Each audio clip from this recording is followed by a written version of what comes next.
Boa tarde, então. A nossa segunda aula de crime e sociedade. É, Hoje nós vamos tratar um pouco sobre os precursores da criminologia, ou seja, os precursores das escolas criminológicas. Gente, essa aula é super importante porque ela vai embasar o material que vocês vão produzir para o trabalho da semana que vem. Então, é a partir dessa aula que vocês vão identificar, e do material também que está sendo disponibilizado, que vocês vão identificar as questões que nós estamos tratando. Nós falamos um pouco sobre a metodologia, né, e vimos sobre o método, o objeto, a função, efetivamente, da criminologia na aula passada. Quando nós tratamos sobre isso, nós vimos que a ideia da criminologia é justamente tratar sobre a, a questão criminal, mas não do seu ponto de vista legal, né? Ela trata de uma maneira ontológica a questão do crime, ou seja, ela olha para o crime como uma coisa a ser estudada, como um fenômeno a ser estudado. E por isso a criminologia ela se torna tão rica e tão importante, né? Conforme nós falamos nas aulas anteriores. Quando a gente trata sobre isso, a gente tem obrigatoriamente que remontar algumas questões históricas. Vejam que a primeira escola que a gente vai tratar é justamente a escola clássica, né? Foi pensada lá no século XVIII, por volta do século XVIII. A escola clássica, gente, ela é tida como chamada escola retributiva, ou seja, ela é a escola que vai ser pensada e, né, ela se torna clássica por óbvio, né, posteriormente, porque a época ela era contemporânea, hoje ela é clássica porque ela foi uma das precursoras do ponto de vista científico, né, quando se pensou a própria criminologia. Então, na verdade, a escola clássica, ela vem do período de reforma, ou seja, de uma ideia de humanização, de retomada da racionalidade. Se a gente olhar numa linha do tempo, e vocês vão lembrar que a estruturação anterior à Idade Moderna, né, que é onde a gente tem o período da reforma, o período da racionalidade, o período da vinculação do Estado de Direito a um Estado de lei, a própria ideia do liberalismo e da adesão ao contrato social, seja tida aí por autores como Rousseau, Montesquieu, Voltaire, etc., vocês vão lembrar, então, que antes disso, ou seja, antes dessa perspectiva, nós viemos de um cenário, né, do que nós chamamos de Idade das Trevas, ou de Idade Medieval. Nessa perspectiva, e se a gente for olhar para a própria Idade Medieval, a perspectiva que nós tínhamos, e um dos grandes ícones que nós vamos ter do ponto de vista do crime, é justamente São Tomás de Aquino. São Tomás de Aquino vai pensar o crime enquanto uma conduta que merece castigo. Né? Então, a vinculação dele é muito grande à ideia da lei de Italião. Então, dente por dente, olho por olho, é uma ideia de que esse crime merece castigo, que se deve infringir dor, que se deve efetivamente fazer com que a pessoa sofra em razão do comportamento que ela cometeu. Essa Idade das Trevas, e vocês vão lembrar disso também, ela vai ter uma vinculação íntima com a questão da chamada Santa Inquisição, né? O período inquisitorial. Essa perspectiva ela está muito vinculada à ideia da religião, ou seja, Deus pedia, né, Deus determinava, as crenças religiosas determinavam o que deveria acontecer com o indivíduo ou não. Então, dentro dessa perspectiva, e somada à ideia de absolutismo, do ponto de vista político, né, e o absolutismo ele nada mais é do que o reino de um só, ou o reino de poucos, né, nós tínhamos a vinculação do controle social do ponto de vista criminal muito vinculada às decisões do rei. E as decisões do rei eram muito vinculadas e iluminadas, né, pelo poder divino, pelo poder de Deus. Então, vejam, a escola clássica ou a escola retributiva, ela quer, numa linha do tempo, romper com isso. Né? Então, para cá, a Idade das Trevas, para cá, a modernidade. Ela quer justamente repensar essa ideia não científica, ou essa ideia não racional do ponto de vista do controle social, do ponto de vista do controle da criminalidade. E dentro dessa perspectiva, e para a gente não esquecer do que vem antes, né, é importante a gente olhar e lembrar, né, que na Idade das Trevas, por exemplo, se utilizava a demonologia, que é o que nós chamamos de período pré-científico na criminologia. A demonologia nada mais é do que o estudo dos demônios, incrivelmente, olha só, né, que curiosidade bacana para a gente pensar. Na época, se entendia que as pessoas tinham comportamentos desviantes em função de estarem influenciadas por demônios. Então, isso comprova que as crenças religiosas eram muito vinculadas a essa ideia. As crenças religiosas, não, o controle social era muito vinculado a essa ideia de crenças religiosas, crenças de dons da natureza, etc. Não havia uma racionalidade. Né? Existe uma curiosidade dentro da demonologia que havia uma previsão de que existiam 7 milhões de demônios no mundo. Esses 7 milhões não eram nem 6.999.000, tarará, nem 7 milhões e 1, né? Eram 7 milhões exatamente. Não havia uma perspectiva de se ter a mais ou a menos. Então, essa ideia, ela traduz, né, uma pré-cientificidade, a mesma coisa do Martelo das Bruxas, né, uma obra bastante emblemática quando nós pensamos do ponto de vista da Idade das Trevas ou da Idade Média, onde havia uma perspectiva muito vinculada a essa ideia de demonização, essa ideia de que as mulheres deveriam ser punidas porque elas poderiam fazer feitiçaria, entre outros. Então, a escola clássica ela vem como um marco divisor, pensando numa ideia de liberdade individual. O fomento aqui, gente, está muito vinculado a uma palavrinha, uma expressãozinha, que é a seguinte: livre-arbítrio. Ou seja, para essa escola retribucionista, existe a ideia de que o comportamento ele não é tido em função de que um demônio, um espírito, alguém determinou.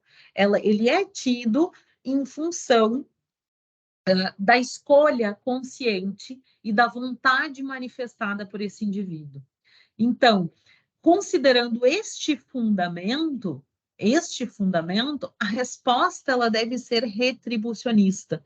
A resposta ao crime deve ser e deve ter uma ideia de proporcionalidade. Então, se cometeu o delito X, é X que vai ser aplicado. Dentro disso, gente, e isso é o que a gente chama de embrião da legalidade, se quer estabelecer uma maior racionalidade nessas sanções, ou seja, um maior equilíbrio, uma maior proporcionalidade nessas sanções, saindo da subjetividade do rei absoluto, saindo dessa ideia de não preservação de direitos fundamentais. Dentro disso, surge um movimento, e ele é encabeçado por Marquês de Beccaria, ou César de Beccaria, e eu sei que muitos de vocês já estudaram essa obra também, do ponto de vista, e aí nas disciplinas da professora Vanessa, por exemplo, mas surge num sentido de estabelecer a pena, ou seja, de determinar que pena nós vamos ter, mas no sentido de que essa pena seja pensada de maneira proporcional, né? Às condições sociais e econômicas do delinquente, ao direito do Estado de punir, às limitações do próprio Estado. Então, ela é quase que um embrião da legalidade, ou seja, um inicinho dessa ideia que nós temos sedimentada hoje, né? Quando nós falamos na necessidade de uma lei anterior, de algo que defina anteriormente isso. Essa perspectiva, gente, ela tem um cunho que nós chamamos, do ponto de vista filosófico, um cunho utilitarista, ou seja, há um motivo para isso, né? É uma ideia de que eu assino o contrato social com o Estado, né? Aspas, né? O Estado tem o dever de estabelecer o controle social e tem o dever de me entregar proteção. Mas, ao mesmo tempo, de outro lado, eu sou livre, né, para tomar as minhas próprias decisões. E, portanto, o Estado também é livre para estabelecer as penas que vão assegurar a sobrevivência da sociedade. Isso tem um fundo, e Foucault fala muito sobre isso, porque Foucault diz o seguinte em uma das obras dele.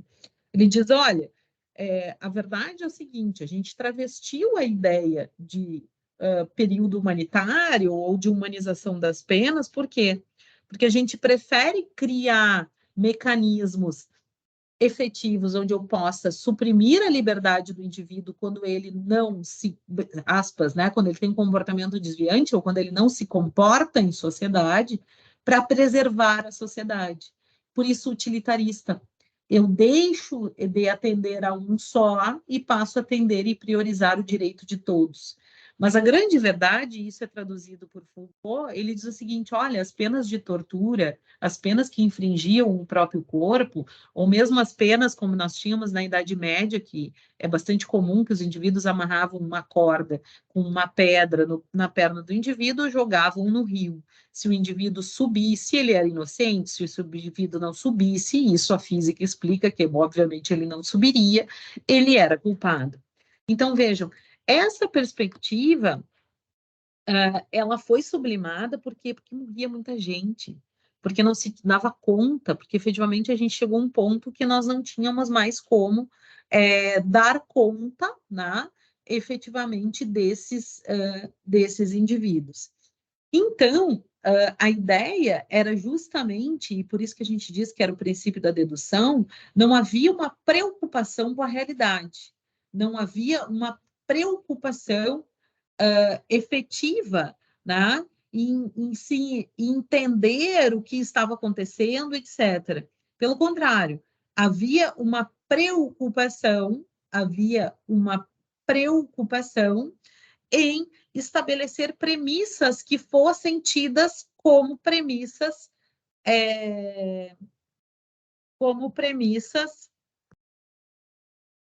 a priori, ou seja, eu não olhava para a realidade, eu não via o que estava acontecendo, a complexidade, mas eu tentava estabelecer, né? E por isso o princípio da dedução, eu tentava generalizar quais tipos de sanções eram adequadas. Por exemplo, olha, né, eu vou criminalizar o homicídio, vou criminalizar o não pagamento de tributos, vou estabelecer uma sanção sem ter muita lógica quanto a isso.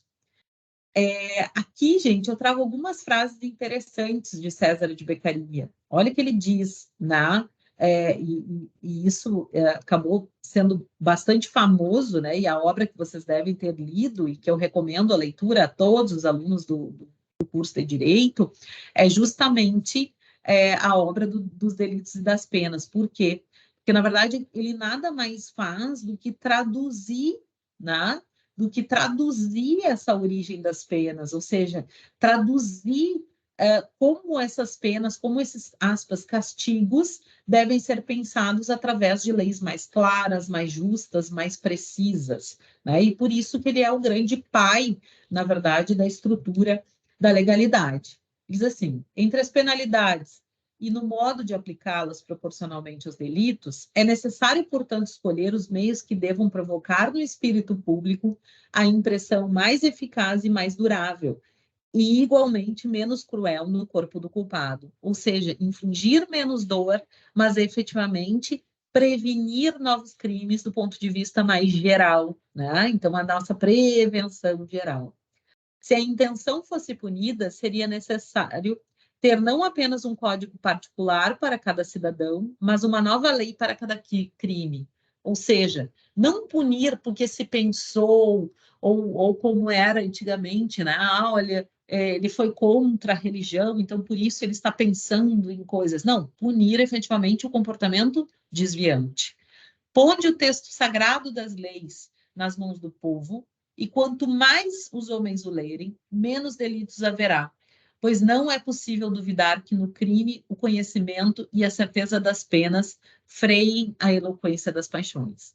Então, a ideia de Beccaria estava muito vinculada a essa ideia de que quanto mais leis justas, claras e de conhecimento do povo, melhor nós teríamos uma sociedade melhor, uma sociedade que delinquisse menos. Isso é interessante, gente, porque ele justamente vai pensar nessa elaboração de leis, fixando, então, essas penas aplicadas a cada delito, de uma maneira a se pensar em que hipótese, efetivamente, se necessita dessa criminalização. Então, isso é dentro desse movimento iluminista, como nós falamos, e dentro dessa perspectiva, a ideia é justamente propor uma harmonia né, geral em relação a essa legislação e que isso atenda, né, da maneira mais precisa possível. Dentro disso, gente, e essa é a nossa grande escola, e por isso aqui fica a dica, existe um filmezinho que muitos de vocês devem ter assistido, assistido todos, outros não. Eu confesso que eu assisti alguns, acho que o primeiro e o segundo, os demais eu não assisti, mas tem um teaserzinho que eu deixei para vocês lá no Class, que é pelo menos o trailer que fala sobre o Poderoso Chefão. Tá? Existem vários filmes que foram perpetrados, mas por quê? Por que o Poderoso Chefão é um exemplo para a gente pensar do ponto de vista da escola retribucionista? Gente, se a gente for pensar o Poderoso Chefão, e nesse trailerzinho vocês vão ver, ele estabelece, claro, uma codificação deles, né? É um pouco diferente por isso, né? Mas a ideia de retribuição, ela é muito clara. A lei estabelecida, a lei, aspas, né, estabelecida no Poderoso Chefão é justamente a seguinte: olha, ou você é meu amigo ou você é meu inimigo. Se você for meu inimigo ou inimigo da minha família, você receberá a retribuição devida, nem mais, nem menos. E essa é a perspectiva da escola retribucionista, ou da escola clássica, né? Pensar entregar a pena aquilo que é devido, né? Aquele fato que efetivamente é devido. E mais, deixar, isso é muito importante, gente, deixar de pensar a pena pela questão religiosa ou pelo comportamento, pelos pensamentos, ou ainda pensar a sanção em razão da fisionomia, como a gente via também na Idade Média, né? Se era mais feio, se era mais bonito, etc., que é a chamada fisigonomia, que era uma outra escola pré-científica da Idade Média, mas pensar do ponto de vista do comportamento, que é um embrião, gente, do que a gente chama de direito penal do fato, e não de direito penal do autor, que é o que vocês veem hoje já aqui dentro desse movimento, tá bem? Muito bem. Aí a gente passa para o que nós chamamos de escolas, de escola positiva. A escola positiva ela tem ela tem um papel extremamente relevante, né, dentro dessa perspectiva, e os três grandes expoentes que a gente vai ter aqui é justamente César Lombroso, Rafael Garofalo e Enrico Ferri. Esses três, essa trilogia, que não são os três porquinhos da sociologia, mas são parecidos, eles vão estabelecer o que nós chamamos de positivismo, né, do ponto de vista da criminologia. Essa escola positiva, ela vai ter algumas características diversas da nossa escola clássica. Ela vai se sobrepor, então, ela vai acontecer, então, no mundo europeu também, né? Ela vai, de certa forma, enfraquecer alguns ideais da escola clássica e ela vai se operar a partir do século XIX, na segunda metade do século XIX. Por quê? Porque ela vai ser pensada dentro de uma ideia e vinculada a uma ideia pensada como a teoria sociológica de Augusto Comte. Então, esta teoria sociológica de Augusto Comte, ela vai trabalhar uma ideia da necessidade de se ter um caráter científico, ou seja, de se buscar uma solução científica mais efetiva para aquilo que se está tratando, né? Então, na verdade, a grande viragem, isso é importante, gente, a grande viragem que a gente vai ter aqui é dizer, olha, crime, ele não é produto somente do livre-arbítrio, ele não é produto de crenças religiosas, ele não é produto, né, como se pensava na Idade Média, mas ele também não é uma livre escolha, como dizia a pura e simplesmente a escola retributiva. Porque para a escola retributiva, o indivíduo tem livre-arbítrio, ele faz porque ele quer, ele faz porque ele tem vontade, ponto final, nada mais o influencia. Nesse novo paradigma científico, vai se pensar que o indivíduo também tem forças naturais ou forças sociais que o levam, né, a repensar ou a pensar esse tipo de comportamento. Então, ele vai dizer que nesse novo paradigma científico, o crime não é produto do livre-arbítrio. Isso é muito importante. Mas de forças naturais, genéticas e fisiológicas que são incontroláveis. Ou ainda, do próprio fator social.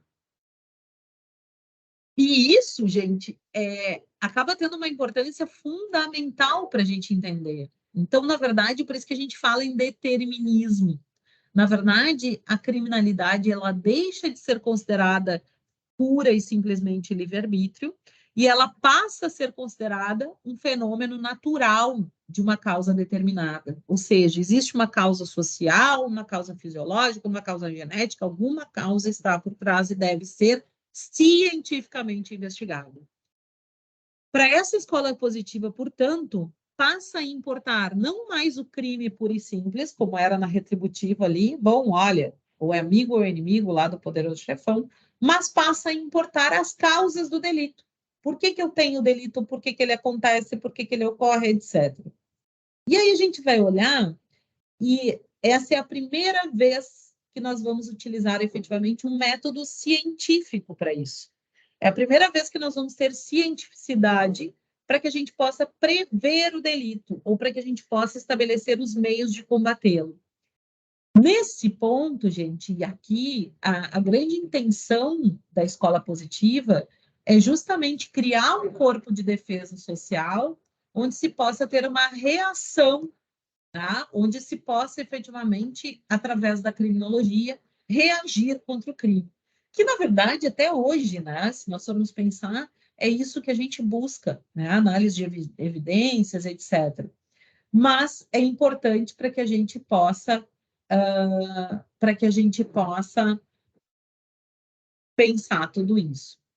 Mas, né, gente, essa escola ela vira também a ideia da retribuição e ela usa uma expressão, isso é super importante, ó, sublinhem aqui, gravem, grifem, enfim, tarará.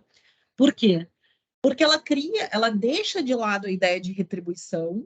Ah, não, mas você deve ser punido porque é meu inimigo, você deve ser, né? Ponto. Não. Ela passa para a ideia de que a punição deve se dar em razão da periculosidade do agente. O fundamento dessa cientificidade está muito vinculado a essa ideia de perigo.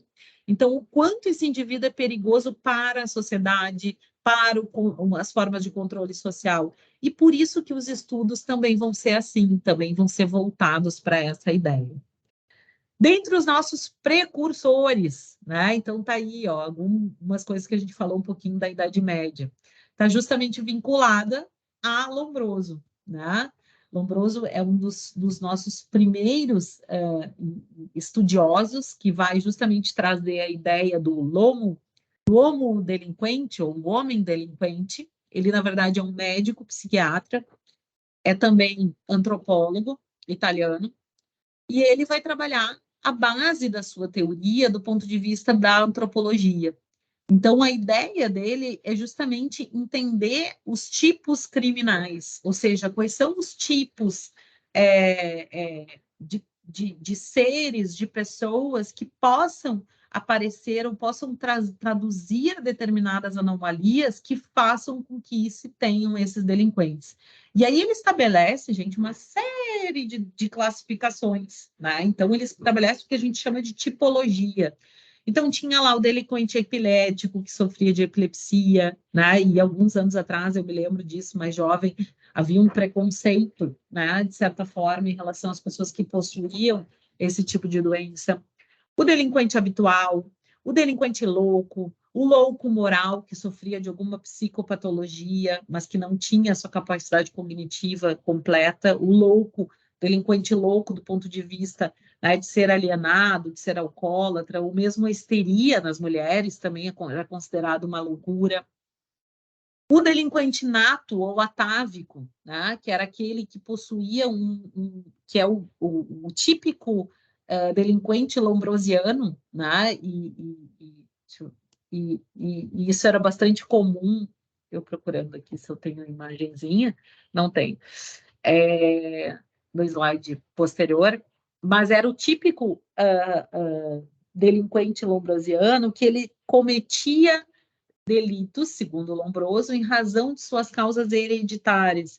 Então, ele tinha traços característicos. Eu brinco que quando eu dou essa aula, as pessoas começam a se olhar no espelho, ficar preocupadas, enfim. Então, né, se quiserem fazer isso, não há problema nenhum. Então, ele dizia que era uma cabeça sui generis, uma pronunciada simetria craniana, uma fronte baixa e fúlgida, né? Sim, orelhas em forma de asa, né? E etc. Então, ele narrava isso, né, como algo que fazia com que o indivíduo tivesse, então, efetivamente essa tipologia. Tá? Esse cientificismo, gente, ele é bastante perigoso, né, se a gente for pensar. Então, na verdade, ele estabelecia uma determinada classe ou uma determinada, um determinado perfil, né, inclusive do ponto de vista criminológico, mas era como funcionava. Esse livro, essa obra, O Lomo Delinquente, ou O Homem Delinquente, ele é um marco científico da criminologia e ele foi antecedido, as suas ideias foram antecedidas por estudos pré-científicos ou pseudocientíficos, né? Pseudociências, como eu comentei com vocês, como a própria demonologia, que nós comentamos, olha lá, os 7 milhões de diabos, né? A ideia de possessão, etc. A fisionomia ou a guionomia, que era a ideia de estudar a aparência do indivíduo, ou a frenologia. Essa era a imagem que eu queria mostrar para vocês, ó, onde se detectava, né, a área do cérebro, mas não havia nenhum tipo de pesquisa efetivamente científica relacionada a isso. Lombroso, então, vai reunir todos esses estudos, né? Ele acaba tornando esses estudos científicos. Ele vai trabalhar com essa ideia da antropologia, ou seja, da aparência também do indivíduo e da sua relação com o psíquico por muito tempo, né? E ele vai trabalhar com uma ideia de se introduzir métodos experimentais, né? Ou seja, ele vai passar a examinar crânios de criminosos que eram reincidentes ou que reincidiam de maneira múltipla, né? Encontrando essas características parecidas, essas características semelhantes entre esses indivíduos. Então, a perspectiva dele era muito vinculada a essa ideia de se compreender efetivamente do ponto de vista científico. Aqui tem uma chargezinha que eu gosto, até vou ampliar ela só para a gente olhar, que ela diz assim: o que mais choca a população portuguesa é o criminoso ser bonito e de boas maneiras.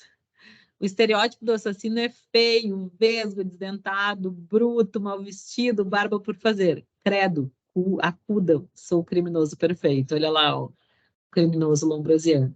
Então, quanto essa ideia, né, do cientificismo, quanto essa ideia dos perfis, né, ela é complicada de se pensar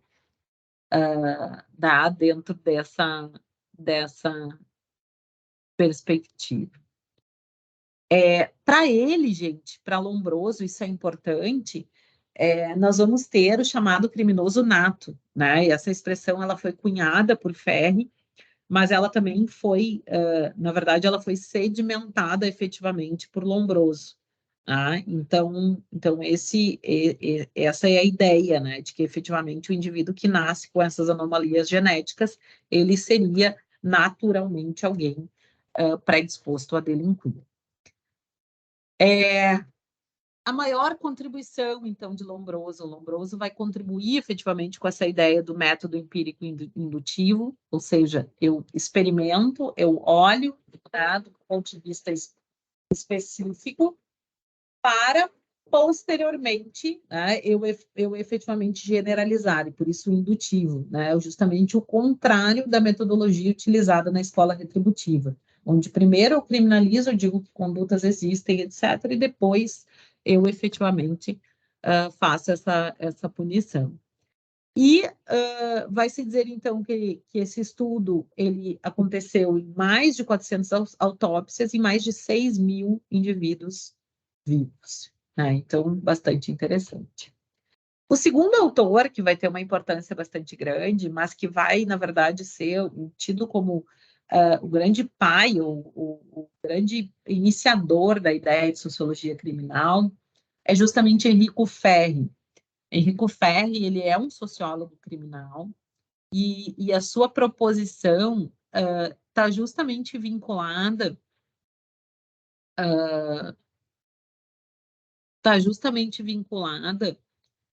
a essa ideia da análise das condições sociais do indivíduo.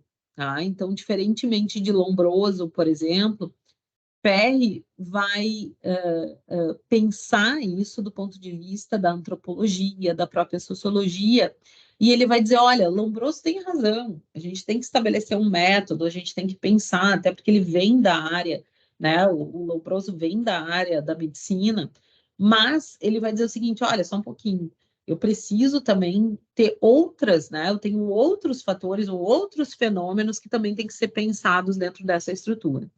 E aí ele vai inovar e vai trazer para dentro disso a ideia da sociologia criminal, tá? Do ponto de vista da análise do ambiente social em que esses indivíduos estão inseridos. E aí ele vai defender, isso é bastante importante, que o indivíduo ele não consegue controlar todos os seus impulsos delitivos se ele estiver, né, diante de fatores sociais que o levem a fazer isso.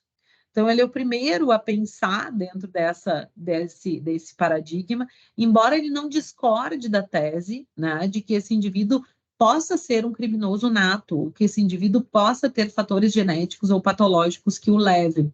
Né? Então, um não sublima o outro. Mas ele é o primeiro que vai pensar essa ideia de fenômeno social e efetivamente traduzir isso, né, para dentro desse campo. Existe uma leizinha, gente, e bastante interessante, que foi trazida por Ferri, que é justamente a chamada lei da saturação criminal. Ele vai dizer o seguinte, olha, que existem determinadas condições que levam e que fazem o criminoso nato a produzir determinados delitos. Então, é como se aquilo fosse um estopim, aquilo fosse um gatilho, né, para o indivíduo cometer aquele determinado delito. E aí, com isso, ele vai dizer, olha, só um pouquinho, né? Essa lei da saturação criminal faz com que, e por isso o olhar da periculosidade, todo indivíduo que venha cometer um delito, ele deva ser afastado da sociedade. Então, é justamente nessa perspectiva, nesse olhar.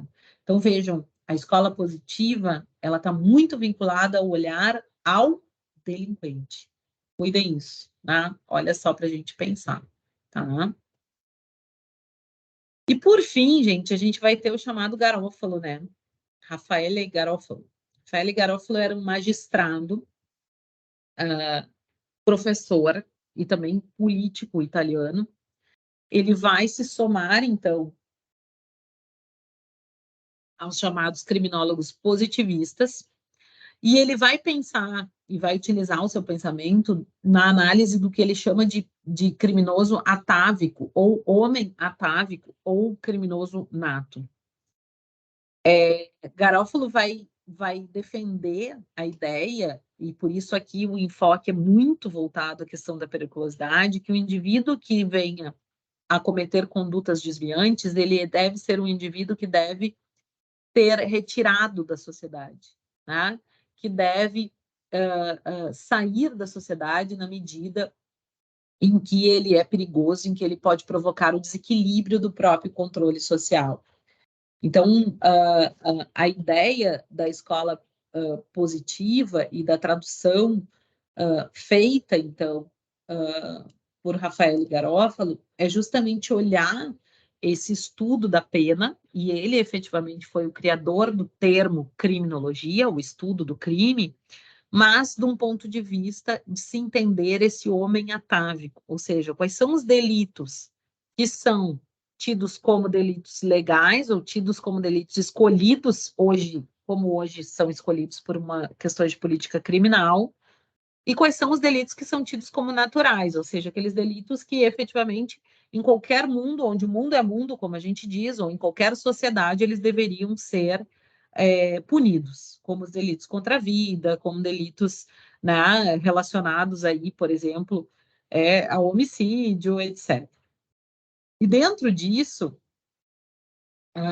Garofalo vai defender essa ideia de instrumento social, né? Defender essa ideia de que nós temos efetivamente que pensar, né? Que pensar em como nós vamos fazer a defesa social, como nós vamos estudar e compreender as anormalidades humanas do ponto de vista a defender aquela sociedade.